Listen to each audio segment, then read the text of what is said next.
السلام علیکم ورحمۃ اللہ وبرکاتہ۔ محترم سامعین، آج جو حدیث آپ کی خدمت میں پیش کی جا رہی ہے، امید ہے آپ اس کو غور سے سنیں گے، اس پر عمل کریں گے اور اس کو فارورڈ کر کے اس صدقہ جاریہ میں اپنا حصہ ڈالیں گے۔ اب حدیث پیش خدمت ہے۔ رسول اللہ صلی اللہ تعالی علیہ وسلم کا ارشاد ہے کہ تم ان لوگوں جیسا مت بنو کہ جو یوں کہتے ہیں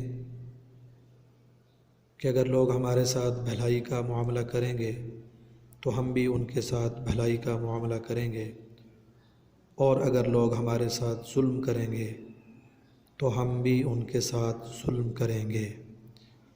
جامع ترمذی، حدیث نمبر 2007۔